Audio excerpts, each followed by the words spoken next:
Улсын аймгийн Улаангон сүмийн иргэн Ямагийн аяшчад танаа Тариалангийн салбарт өрсөлдөх чадвартай эдийн засгийн ашигтай техник технологиг бүтээлчээр нэвтрүүлэн Суамиг эрүүл аюулгүй үйлсээр хангах үйлсэд оруулсан таны хувь нэмэр нэр их хөдөлмөр зүтгэл хоримтлуулсан туршлага ажлын амжилтыг өндөрөөр үнэж Батар газар эзэмшиж газар тариалан бие даасан салбар болгон хөгжүүлсний түүхт 60 жилийн ойн босгон дээр Монгол Улсын засгийн газраас улсын аврах тариаланчаар шалгаруулан өргөмжлөл болов.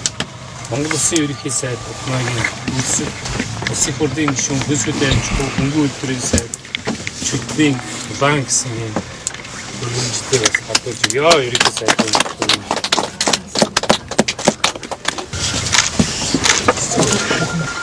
улсын аврах тариаланчийн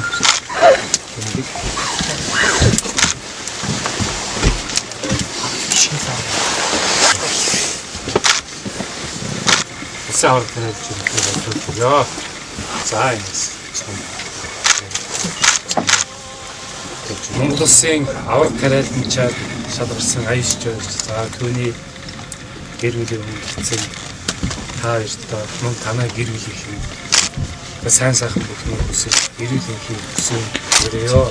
Та бүхэн ажил амьдрал өндөр амжилтыг хүсэж байна. жил нөгөө сарж байна та. 35 жил. 35 жил. Яг ямар нөгөө сарж байна. Юу та чацарган тэгээд төмөс хөслийн нөгөө тариалдаг. Манай аймаг чинь үр үржүүлэхээр бол юм болсон. Нэлээд тэргүүлдэг тийм ээ. Олон нарийн ногооны үрээр Монгол Улсыг ханддаг. Тэгэхээр яг та яг ямар үр үржүүлж байна? Одоо шар манжин улаан шар дүүнгийн үр үржүүлэхэн дээр ажилладаг. Тэгээ одоо манай аймагт бол үржүүлэг бол маш сайн ургадаг. Ягаад гэвэл хавар сунсан ч гэсэн намар нь өрөө болдог учраас ургац авчиж чаддаг байхгүй юу? Найдварт ургадаг сайн. Көрсний үржүүлэг нь ч гэсэн сайн. За би одоо өөрийгөө танилцуулъя. Би Улсын аймгийн Төрмөл сумын харьяат. Тэгээд Цэрвийн Нимагийн хамгийн том охин байна. Манай аав одоо Нимаг одоор 1987 онд улсын авраг малчин болж байсан. Миний ээж Гаадангийн ансал гэж 1986 онд Ардын их хурлын депутатаар сонгогдсон. Миний дүү Нимагийн алтан цэцэг 1988 онд улсын авраг малчин болсон. Одоо би залуу авраг малчин болсон. Одоо би 3 дахь удаагийн гэр бүл дотор 3 дахь удаагийн улсын авраг болж байгаа. Аавынхаа одоо 31 дахь улсын аврагаас хойш 31 дахь жилдээ улсын авраг болж байгаа. Туйлын баяртай байна. Би өөрөө агрт тэнэгч мэргэжилтэй.